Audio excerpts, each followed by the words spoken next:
बिस्मिल्लाहिर्रहमानिर्रहीम नहमदुहु व नुसल्ली व नुसल्लिमु अला रसूलिहिल करीम व अला आलिहि व सहबिहिल किराम अजमाइन। छेल्ला दर्समां આપણે ઇન્સાની શરીરથી સામાન્ય રીતે નીકળતી નજાસત પેશાબ પાખાનાને શરીયત મુજબ દૂર કરવાની રીત, જેને ઇસ્તિંજા કહેવામાં આવે છે, તેની વાત કરી। આજના દર્સમાં સ્ત્રીઓના શરીરમાંથી સામાન્ય રીતે જે નજાસત નીકળે છે તેની વાત કરવાના છીએ, જે છે હૈઝ, નિફાસ, ઇસ્તિહાઝા। બાલિગ ઔરતની આગળની જગ્યાએથી જે લોહી આદત રૂપે નીકળે છે અને બીમારી કે ડિલિવરીના કારણે નથી, તેને હૈઝ કહેવામાં આવે છે। ડિલિવરી પછી નીકળે તો તેને નિફાસ કહેવામાં આવે છે, અને જો બીમારીના કારણે નીકળે તો તેને ઇસ્તિહાઝા કહેવામાં આવે છે। હૈઝ અને નિફાસના લોહી ગર્ભના લોહી હોય છે, જ્યારે ઇસ્તિહાઝાનું લોહી એ રગનું લોહી હોય છે। હૈઝની હિકમત શું છે?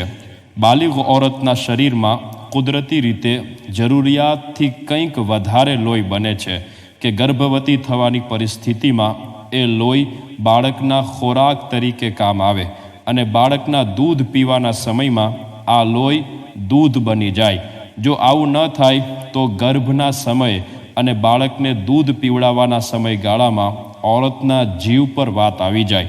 આ જ કારણ છે કે ગર્ભ હોવાની પરિસ્થિતિમાં અને બાળકના દૂધ પીવાના શરૂઆતના સમયગાળામાં લોહી નથી આવતું, અને જે સમયે ગર્ભ નથી અને બાળકને દૂધ પીવડાવવાનું નથી, ત્યારે જો આ લોહી બહાર ના આવે તો અલગ અલગ પ્રકારની બીમારીઓ થાય। હૈઝની મુદ્દત ઓછામાં ઓછી 3 દિવસ અને 3 રાત છે, એટલે કે પૂરી 72 કલાક। 72 કલાકથી 1 મિનિટ પણ ઓછું હોય તો એ હૈઝ નહીં કહેવામાં આવે। હૈઝની વધારેમાં વધારે મુદ્દત 10 દિવસ અને 10 રાત છે। જો તેનાથી વધારે આવે તો જો આ પહેલું હૈઝ છે તો 10 દિવસ હૈઝના ગણવામાં આવશે, બાકીના દિવસો ઇસ્તિહાઝાના ગણવામાં આવશે। અને જો આ પહેલું હૈઝ નથી તો જે આદતના દિવસો હોય એટલા હૈઝ ગણવામાં આવશે। આદતથી વધારેના દિવસોને ઇસ્તિહાઝા ગણવામાં આવશે। દાખલા તરીકે કોઈ ઔરતને 5 દિવસ હૈઝની આદત છે, આ વખતે 12 દિવસ હૈઝ આવ્યું તો પહેલાના 5 દિવસ હૈઝ ગણવામાં આવશે અને પછીના 7 દિવસ ઇસ્તિહાઝાના ગણવામાં આવશે। પણ હા, જો 10 દિવસ કે તેનાથી ઓછામાં પૂરું થઈ જાય તો બધા દિવસો હૈઝના ગણવામાં આવશે। દાખલા તરીકે આદત 5 દિવસની હતી, આ વખતે 9 દિવસ આવ્યા કે પૂરા 10 દિવસ આવ્યા તો બધા દિવસો હૈઝના ગણવામાં આવશે અને આદત બદલાઈ ગઈ એમ ગણવામાં આવશે। જો કોઈ સ્ત્રીને આદત નક્કી નથી, એટલે કે ક્યારેક 4 દિવસ, ક્યારેક 5 દિવસ, ક્યારેક 6 દિવસ, જો એવું હોય તો છેલ્લી વખતે જેટલા દિવસ આવ્યા હતા તેના આધાર પર આ વખતે ગણતરી કરવામાં આવશે। હૈઝ છે કે નહીં એ નક્કી કરવું ખૂબ જરૂરી છે, કારણ કે ઔરત માટે હૈઝની હાલતમાં નમાઝ, રોઝા, સંભોગ વગેરેના નિયમોમાં ઘણા ફેરફાર થઈ જાય છે, જેની આપણે આગળ ઇન્શાઅલ્લાહ વાત કરશું। અને ઇસ્તિહાઝા હોય તો તેમાં હૈઝ વખતે જે નમાઝ, રોઝા, સંભોગના નિયમો હોય તે લાગુ પડતા નથી, માટે જ્યારે હૈઝ ચાલુ થાય ત્યારના તારીખ અને સમય બંને યાદ રાખવા જોઈએ। જો યાદ ન રહે તો લખી લેવા જોઈએ, કારણ કે તેના આધાર પરથી જ નક્કી થશે કે હૈઝ છે કે નહીં। હૈઝ માટે એ જરૂરી નથી કે તેની મુદ્દતમાં દરેક સમયે લોહી ચાલુ ને ચાલુ રહે તો જ હૈઝ કહેવાય। ક્યારેક ક્યારેક પણ આવે તો પણ હૈઝ જ ગણવામાં આવશે। ઓછામાં ઓછી ઉંમર હૈઝ શરૂ થવાની 9 વર્ષ છે, અને વધારેમાં વધારે ઉંમર હૈઝ આવવાની 55 વર્ષ છે। તો જે લોહી 9 વર્ષની ઉંમર પહેલાં આવે તે હૈઝ નથી, એવી જ રીતે 55 વર્ષની ઉંમર પછી જે લોહી આવે તે પણ હૈઝ નથી। હા, 55 વર્ષ પછી જેવું લોહી હૈઝમાં પહેલાં આવતું હતું એવું જ આવે તો હવે તેને હૈઝ ગણવામાં આવશે। બે હૈઝની વચ્ચે ઓછામાં ઓછા 15 દિવસનો ગાળો જરૂરી છે, એવી જ રીતે નિફાસ અને હૈઝની વચ્ચે પણ 15 દિવસનો ગાળો જરૂરી છે। મતલબ એવો થયો કે જો એક હૈઝ પૂરું થયા બાદ અથવા તો નિફાસ પૂરું થયા બાદ જો 15 દિવસ પૂરા થાય તે પહેલાં જ લોહી ચાલુ થઈ જાય તો એ હૈઝ નથી પણ ઇસ્તિહાઝા છે। માટે ક્યારે હૈઝ નિફાસ પૂરું થાય છે એ તારીખ અને સમય પણ લખી લેવા જોઈએ. પ્રેગ્નન્સી દરમિયાન જો લોહી આવે તો એ ઇસ્તિહાઝા છે, હૈઝ નથી. હૈઝના 6 રંગ છે. પેલું કાળો, બીજું લાલ, ત્રીજું લીલો, ચોથું પીળો, પાંચમું ગદલો એટલે કે મેલાશ પડતો, અને છઠ્ઠું મટીલો એટલે કે માટી જેવો. હૈઝના રંગ આ 6માંથી કોઈ એક હોય છે. સફેદ રંગનું જે પ્રવાહી નીકળે એ હૈઝ નથી હોતું. હવે નિફાસ વિશે વાત કરીએ. નિફાસમાં ઓછામાં ઓછી કેટલી મુદ્દત હોય એની કોઈ હદ નથી. અડધાથી વધારે બાળક બહાર આવી જાય પછી એક ઘડી માટે પણ લોહી આવે તો એ નિફાસ છે. નિફાસની વધારેમાં વધારે મુદ્દત 40 દિવસ રાત છે. એટલે કે 40 દિવસ 40 રાતથી વધારે જે લોહી આવે તેને નિફાસ નહીં ગણવામાં આવે. નિફાસની મુદ્દતની ગણતરી અડધાથી વધારે બાળક જ્યારે બહાર આવી જાય ત્યારથી ગણવામાં આવશે. સી સેક્શન ડિલિવરી માટે પણ જ્યારે અડધાથી વધારે બાળક બહાર આવી જાય ત્યાર પછીથી નિફાસ ગણવામાં આવશે. કોઈને 40 દિવસ રાતથી વધારે લોહી આવે તો જો આ પહેલી ડિલિવરી હોય અથવા તો છેલ્લી ડિલિવરીમાં કેટલા દિવસ લોહી આવ્યું હતું એ યાદ નથી તો 40 દિવસ રાત નિફાસ ગણવામાં આવે અને બાકીના દિવસોને ઇસ્તિહાઝા ગણવામાં આવે. જો પહેલાંની ડિલિવરીમાં કેટલા દિવસ નિફાસ રહ્યું હતું એ યાદ હોય તો એટલા દિવસ નિફાસના ગણવામાં આવે, બાકીના દિવસોને ઇસ્તિહાઝા ગણવામાં આવે. દાખલા તરીકે 30 દિવસ છેલ્લી ડિલિવરીમાં નિફાસ રહ્યું હતું. આ ડિલિવરી વખતે 45 દિવસ લોહી આવ્યું તો 30 દિવસ નિફાસના ગણવામાં આવશે અને પછીના 15 દિવસ ઇસ્તિહાઝાના ગણવામાં આવશે. નિફાસની હાલતમાં નમાઝ, રોઝા, સંભોગ વગેરે ઘણા નિયમોમાં ફેરફાર હોય છે. ઇસ્તિહાઝામાં નિફાસના નિયમો લાગુ નથી પડતા. માટે નક્કી કરવું જરૂરી છે કે નિફાસ છે કે નહીં. માટે ડિલિવરી વખતે ક્યારે લોહી ચાલુ થયું તેના તારીખ અને સમય બંને લખી લેવા જોઈએ કે બીજી ડિલિવરી વખતે આ લખેલું કામ આવશે. કોઈને ગર્ભ પડી જાય એટલે કે મિસકેરેજ થઈ જાય તો જો કોઈ અંગ બની ગયું હોય, દાખલા તરીકે હાથ, પગ, આંગળીઓ, તો મિસકેરેજ બાદ જે લોહી નીકળશે તેને નિફાસ ગણવામાં આવશે અને જો કોઈ અંગ નથી બન્યું તો નિફાસ ગણવામાં નહીં આવે. નિફાસની મુદ્દતમાં સતત લોહી ચાલુ રહે એ જરૂરી નથી. એકવાર લોહી આવ્યું પછી 40 દિવસની અંદર ગમે ત્યારે બીજી વાર લોહી આવે નિફાસ જ ગણવામાં આવશે, ભલે એની વચ્ચે 15 દિવસ કે તેનાથી વધારેનો ગેપ પડી જાય. હવે હૈઝ છે કે નહીં, નિફાસ છે કે નહીં એ જ્યારે નક્કી થઈ ગયું તો હવે હૈઝ નિફાસના નિયમો જાણી લઈએ કે હૈઝ અને નિફાસની હાલતમાં औरत क्या क्या काम नहीं કરી શકે. પહેલું, હૈઝ નિફાસવાળી औरतને કુરાન શરીફને અડવું કે પડવું જોઈને કે મોઢે હરામ છે. એટલે કે કુરાન શરીફને અડી પણ નહીં શકે, મોઢે પણ નહીં પડી શકે અને જોઈને પણ નહીં પડી શકે.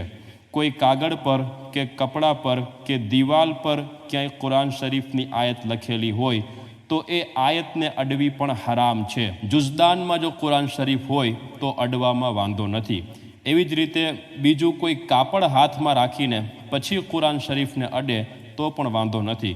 દાખલા તરીકે હાથ પર રૂમાલ રાખીને પછી કુરાન શરીફને અડે તો એમાં વાંધો નથી. હા, પણ એ કપડું જે હાથ પર રાખીને પછી કુરાન શરીફને અડે છે એ કપડું પોતે પહેરેલું હોવું જોઈએ નહીં. દાખલા તરીકે પોતે જે કુર્તો પહેર્યો છે એ કુર્તાના દામનથી કુરાન શરીફને અડે તો એ હરામ છે. કોઈ મુઅલ્લિમા હોય એટલે કે છોકરાઓ પડાવતી હોય તો એ સ્ત્રી હૈઝ નિફાસની હાલતમાં કુરાન શરીફના એક એક શબ્દને અલગ અલગ કરીને પડાવે. હિજ્જેથી પડાવવામાં પણ વાંધો નથી. આ હાલતમાં હૈઝ નિફાસની હાલતમાં દુઆએ કુનૂત પડવી મકરૂહ છે. કુરાન શરીફ સિવાય બીજું કંઈ પડવાનું જેમ કે તસ્બીહ, દુરૂદ શરીફ એ જાયઝ છે, એમાં કોઈ વાંધો નથી. અઝાનનો જવાબ દેવો જાયઝ છે. બીજું કામ, હૈઝ નિફાસવાળી औरतને મસ્જિદમાં જવું હરામ છે સિવાય કે કોઈ મજબૂરી હોય. ત્રીજું, કાબા શરીફનો તવાફ કરવો હરામ છે. મસ્જિદે હરામ શરીફની બહારથી તવાફ કરે છતાં પણ હરામ છે. ચોથું, હૈઝ નિફાસની હાલતમાં રોઝા રાખવા અને નમાઝ પડવી હરામ છે. આ દિવસોમાં નમાઝો માફ છે, એટલે કે હૈઝ નિફાસ દરમિયાન જે નમાઝો આવી તેની કઝા પણ નથી કરવાની. અને રોઝામાં હૈઝ નિફાસની હાલતમાં જે રોઝા આવ્યા તે ત્યારે તો રાખવા હરામ છે, પણ એ રોઝાની પાક થયા બાદ કઝા જરૂરી છે, ફર્ઝ છે. મતલબ કે એ રોઝા પાછળથી કઝા કરવા પડશે. નમાઝનો સમય થઈ ગયો હતો, હજી નમાઝ પડી ન હતી અને હૈઝ ચાલુ થઈ ગયું, અથવા તો બાળકનો જન્મ થયો, તો એ સમયની નમાઝ હવે માફ થઈ ગઈ. એટલે કે પાક થઈ ગયા પછી પણ તે નમાઝની કઝા કરવાની નથી. નમાઝ પડતા પડતા જો હૈઝ ચાલુ થઈ જાય તો એ નમાઝ પણ માફ છે. પણ જો એ ફર્ઝ વાજિબ સિવાયની નમાઝ હોય, એટલે કે સુન્નત કે નફિલ, તો તેની પાક થયા પછી કઝા કરવી પડશે. હૈઝ જ્યારે પૂરું થાય ત્યારે જો પૂરા 10 દિવસે પૂરું થયું, અથવા તો નિફાસ પૂરા 40 દિવસે પૂરું થયું, તો જો જ્યારે પૂરું થયું ત્યારે જે નમાઝનો સમય ચાલુ છે એ નમાઝના સમયને પૂરું થવામાં એટલી વાર છે કે આ ઔરત એકવાર અલ્લાહુ અકબર બોલી શકે તો એ નમાઝ ઔરત પર ફર્ઝ થઈ ગઈ. ગુસ્લ કરીને પછી આ નમાઝની કઝા કરવી પડશે. અને જો હૈઝ 10 દિવસથી પહેલાં પૂરું થયું, અથવા તો નિફાસ 40 દિવસથી પહેલાં પૂરું થયું, તો જ્યારે આ પૂરું થયું ત્યારે જે નમાઝનો સમય ચાલુ છે એ નમાઝના સમયને પૂરું થવામાં એટલી વાર છે કે ફટાફટ ગુસ્લ કરીને કપડાં પહેરીને એકવાર અલ્લાહુ અકબર કહી લે તો એ નમાઝ ઔરત પર ફર્ઝ થઈ ગઈ. જો એટલો સમય નથી તો ફર્ઝ નહીં થાય. રોઝું રાખ્યું હોય અને રોઝા દરમિયાન હૈઝ કે નિફાસ ચાલુ થઈ જાય તો એ રોઝું તૂટી જશે. પાક થયા બાદ આ રોઝાની કઝા કરે. હૈઝ પૂરા 10 દિવસે પૂરું થાય, અથવા તો નિફાસ પૂરા 40 દિવસે પૂરું થાય, અને એવા સમયે પૂરું થયું કે સહેરીનો સમય પૂરો થવામાં એટલી વાર પણ નથી કે જેમાં એકવાર અલ્લાહુ અકબર કહી લે, તો એ દિવસનો રોઝો આ ઔરત પર ફર્ઝ નથી. જો એટલો સમય હોય તો પછી આ રોઝો ઔરત પર ફર્ઝ થઈ જશે.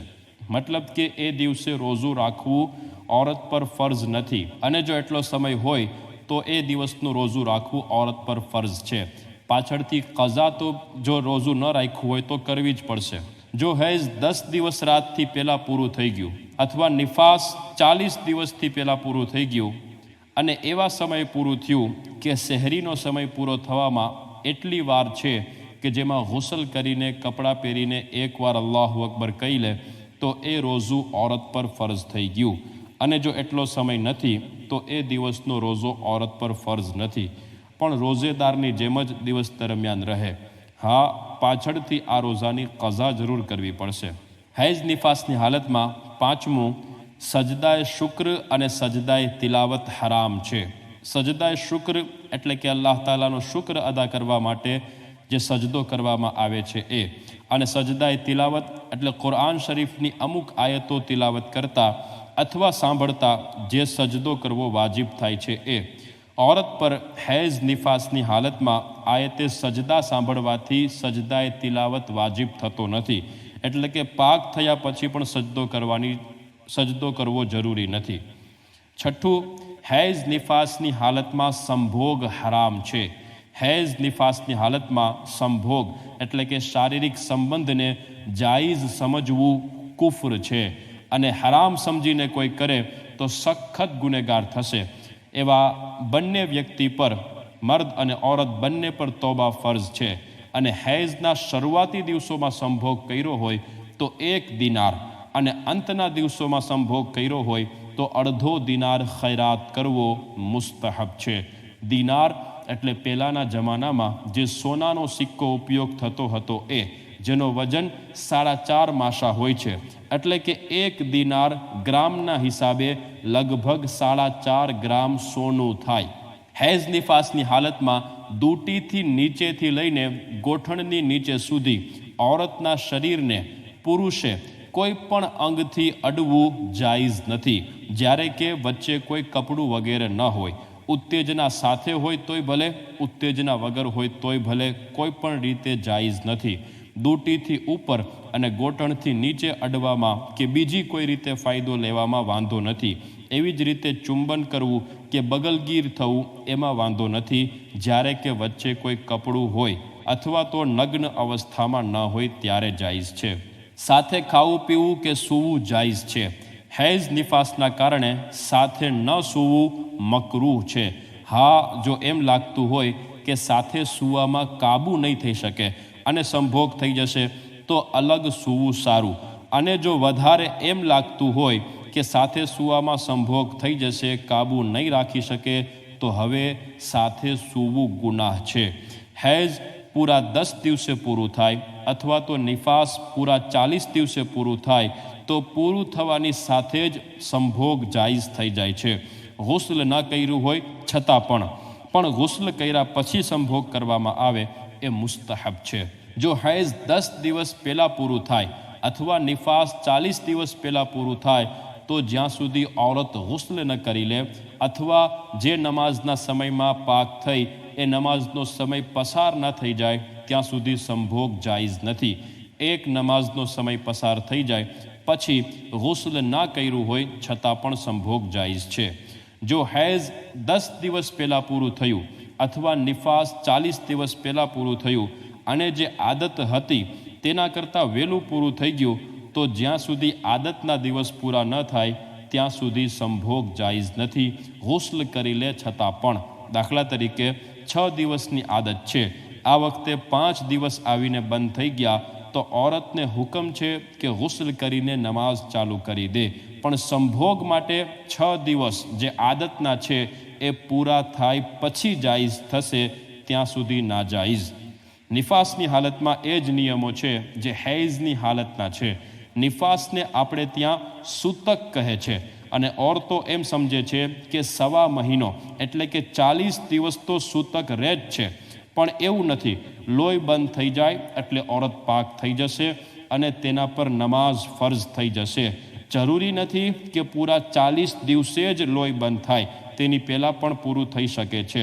સૂતકને લઈને બીજી ઘણી બધી ધારણાઓ હોય છે કે એ રૂમમાં કે જ્યાં ઔરત હોય ત્યાં ન જવાય, આખા રૂમને નાપાક ગણવામાં આવે છે, औरतना वासण अलग करवामां आवे, सूतकवाड़ी औरतनी खिदमत करवावाड़ी जे औरत होय ए पण नमाज पढ़वानुं बंद करी दे। आ बधुं जहालत छे। सूतक एटले के निफासनी हालतमां ए ज नियमों छे जे मैं आ दर्शमां बयान कर्या, ए सिवाय बीजी कोई अलगथी पाबंदी नथी। अल्लाह ताला समझवानी तौफीक आपे। पाकी कोर्स में हैज़ निफास इस्तिहाजानी हालत में सफाई केवी रीते राखवानी छे ए पण समझता जईए। ज्यारे लोही चालू होय त्यारे कोई कपड़ू व्यवस्थित रीते शरमगाह पासे राखवामां आवे कि जेना लीधे शरीर अने कपड़ा न बगड़े। ज्यारे हैज़ निफास पूरू थई जाय त्यारबाद व्यवस्थित रीते शरमगाह ने अंदर थी बार थी बेय साइड थी कोई कपड़ा थी के आंगળી फेरवीने व्यवस्थित बधी सफाई करवामां आवे અને ત્યારબાદ ગુસ્લ કરવામાં આવે। ઇસ્તિહાઝા વિશે હવે બીજા દર્શમાં વાત કરશું, જેથી આ દર્શ વધારે લાંબો ન થઈ જાય। વમા અલૈના ઇલ્લલ બલાગ।